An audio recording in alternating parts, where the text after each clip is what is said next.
Hi everyone, क्या हाल चाल है दोस्तों। सर सब बढ़िया, सब मजे में। गाइस ये वीडियो मैं रिकॉर्ड कर रहा हूँ अपने सभी उन स्टूडेंट्स के लिए जिनका प्रिपरेशन चल रहा है, जिनके एग्जाम्स आ रहे हैं मई 2026। गाइस आई नो आज आपके मन में सिर्फ 25 दिन बचे हैं और हर दिन आपके मन में बहुत सारे सेल्फ डाउट वाले क्वेश्चंस आ रहे हैं। हर दिन आपको ऐसा लग रहा है कि सर क्या रियली मैं अभी कर पाऊंगा इतने कम टाइम में। If you are at that stage, मैं चाहता हूँ आप इस वीडियो को बहुत ध्यान से सुने।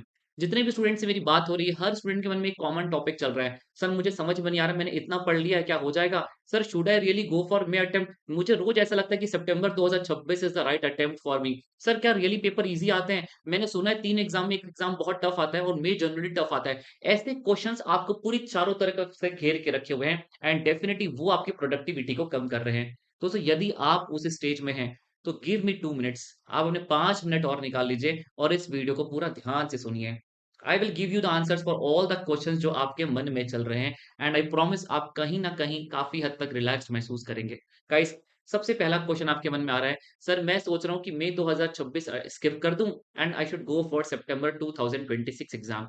एक बात बताओ, जब भी इसके पहले कोई भी एग्जाम्स, अरे छोड़ो 10th तो प्रिपेयर किया, 12th तो प्रिपेयर किया, जब भी अपनी प्रिपरेशन की, आपको ऐसा नहीं लगा हमेशा एग्जाम के एक दिन पहले ऐसा लगता है यदि मुझे 2 दिन और मिल जाते ना, यदि मुझे 10 दिन और मिल जाते ना सर, तो मैं क्या फोड़ देता।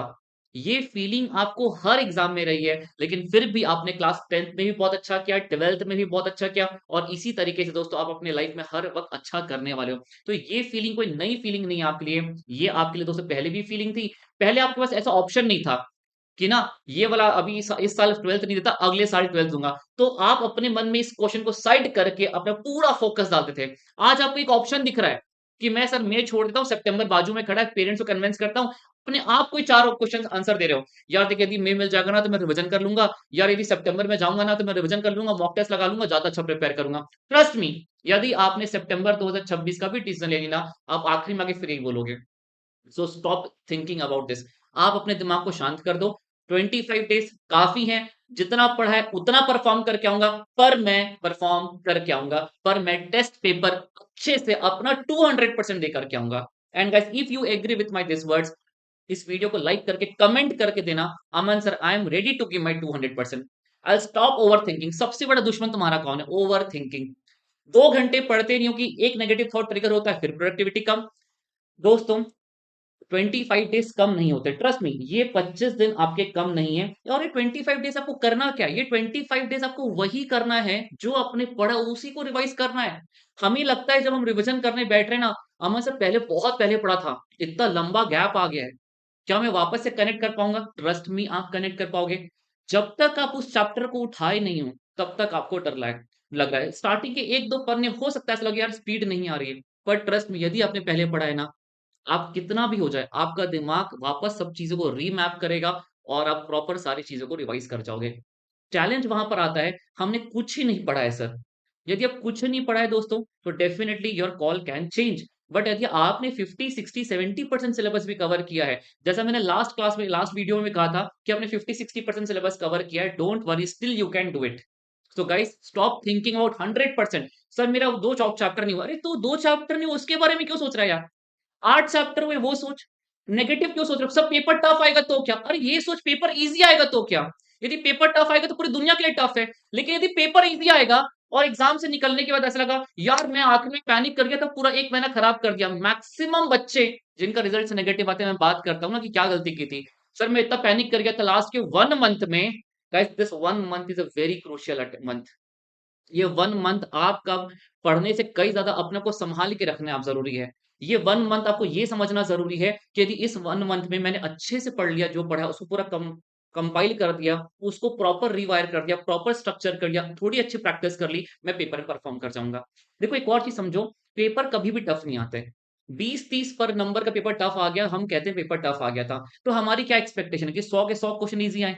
बिल्कुल हम चाहते हैं सर, लेकिन ऐसा नहीं होता। चलो 10 नंबर का टफ आ गया, कभी 20 नंबर का टफ आ गया, लेकिन what about that 60-70 marks paper जो ईज़ी आता है? हम ये क्यों नहीं सोच रहे कि हम बार-बार नेगेटिव क्यों सोच रहे हैं? यदि मैं फेल हो जाऊँगा तो क्या? यदि मेरा पेपर टफ आ गया तो क्या? अरे सोचो पेपर ईज़ी आ गया तो क्या? आप ये सोचो कि मैं 60-70 मार्क्स से भी पढ़ के जा रहा हूँ और मैं अच्छे से परफॉर्म कर दूँगा तो क्या? So guys stop thinking negative. Again मैं कहूँगा, you are at the right track, you are at the right time. आप राइट टाइम पे राइट जगह पर हो।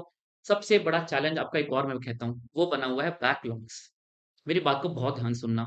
कुछ आपको दोनों काम करना पड़ेगा बैकलॉग्स में अगर अटक गए हो तो। ये बैकलॉग्स अमन सर हमें लगता है कि हमें थोड़ा समय और मिल जाएगा ना, तो हम बैकलॉग्स क्लियर कर लेंगे।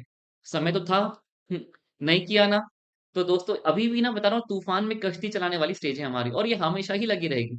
हम कोई भी एग्ज़ाम पढ़ लें, कोई भी एग्ज़ाम दे दें, हमेशा तूफ़ान में कश्ती चलाने की स्टेज आखिरी में आ ही जाती है। So guys don't worry again थोड़ा स्मार्ट वर्क करो कि सर ये मैंने नहीं पढ़ा था, ये मुझे लग रहा है इसका इसका वैल्यू एबीसी एनालिसिस में काफ़ी सी कैटेगरी चैप्टर है।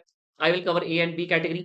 आपने सुबह का टारगेट सेट किया कि मैं इतना तो रिवाइज़ करने वाला हूँ, थोड़ा-सा आपको एक्स्ट्रा टाइम निकालना पड़ेगा। आप सोच रहे हो कि 8 घंटे का मेरा रूटीन है और ये मेरे बैकलॉग्स हैं, तो आपको उसको पुश करके 10 घंटे पे लेके जाना पड़ेगा। यदि आपका रूटीन 12 से 13 घंटे पढ़ने का और बैकलॉग्स का प्रेशर है, तो आपको 3 घंटे एक्स्ट्रा निकालने पड़ेंगे। आप अपना रूटीन सेट करो कि भाई मैं शाम को 7 बजे तक अपना पूरा टारगेट्स अचीव करूँगा चारों चैप्टर्स के। उसके बाद का टाइम 2 घंटे एक्स्ट्रा है निकालूँगा बैकलॉग्स के लिए।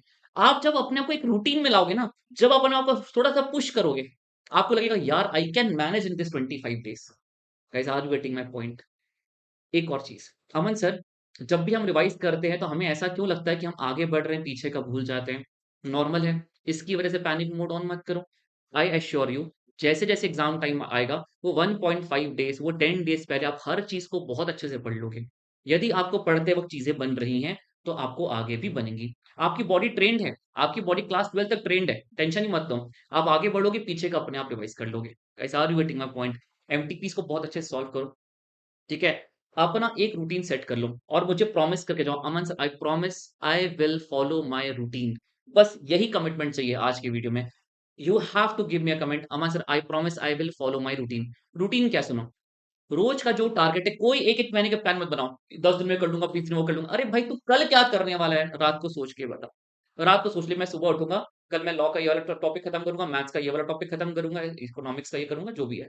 पूरा रूटीन किया और कसम खा लो कि रात को अगले दिन सोने के पहले कोई टाइम देख के नहीं पढ़ना है। आप ये सोचो टारगेट बेस्ड पढ़ना है। मेरा टारगेट अचीव करूँगा और थोड़ा-सा एक्स्ट्रा पढ़ने की कोशिश करूँगा नेक्स्ट डे का भी टारगेट। मैं अपना टारगेट अचीव करके ही सोऊँगा। That's it. मत सेट करो 10-10 दिन के 20-20 दिन के प्लान जो आपको पैनिक देते हैं। आप नेक्स्ट डे का टारगेट सेट करो, नेक्स्ट डे का टारगेट पूरा प्रैक्टिकल टाइम टेबल सेट करो, अचीव करो और रात को अच्छे से सो जाओ। एक और लास्ट क्वेश्चन, जब भी आप कोई टाइम टेबल अचीव कर अपने आप को धोखा देना बंद कर दो आज से। जो पढ़ रहा हूँ, अच्छे से पढ़ रहा हूँ। एक होता है ना आजकल एक रील बड़ी वायरल हो रही है। क्या वायरल हो रही है? अरे! ये तो मुझे आता है, ये तो मैं सुबह उठ के पढ़ लूँगा और ये तो मैं जाते-जाते बस में पढ़ लूँगा, चलो अभी सो जाता हूँ। गाइस वो रील एक मैसेज देती है कि हाँ, हमने पहले भी अपने आप को बेवकूफ़ बनाया है, एक अच्छी नींद के लिए। दोस्तों अपने आप को खुश करने के लिए अपने आप को बेवकूफ़ मत बनाओ कि ये तो मुझे आता है। क्वेश्चंस नहीं बन रहे तो कैसे तुझे आता है भाई? तो मेक श्योर करो कि जो मैं पढ़ रहा हूँ, मुझे उसमें कॉन्फिडेंस आ रहा है। जब मैं किसी चैप्टर को क्लोज़ कर रहा हूँ, तो मैं कॉन्फिडेंटली उसको क्लोज़ कर रहा हूँ। Now I am sure I can ready to give the paper. मैं पेपर देने को तैयार हूँ। यदि आप पेपर देने को तैयार हैं, तो समझ जाइए आपका वो चैप्टर क्लोज़ होने की स्टेज पे नहीं, आपने चैप्टर क्लोज़ कर दिया है। जब आप आगे बढ़ोगे 3-4 चैप्टर के, तो पैनिक अटैक होगा, यार भूल जाऊँगा तो क्या? टेक अ डे, एक दिन प्लान करो, यार मुझे बहुत टेंशन आ रहा है पीछे का, आज रुकता हूँ मैं, 4-5 चैप्टर्स क्लटर हो गए, क्लस्टर बनाया और आज उसको फटाफट रिव्यू कर लिया। हर रिव्यू में सारे क्वेश्चंस करने की ज़रूरत नहीं है। हमको हमेशा लगेगा हर रिविज़न में सारे चैप्टर्स कर लूँ, सारे क्वेश्चंस कर लूँ, नहीं कर पाओगे। जितना कर पा रहे हो उतना काफ़ी है। सो गाइस आई होप आपको सारे क्वेश्चंस का आंसर मिला होगा and I hope you will be little bit relaxed.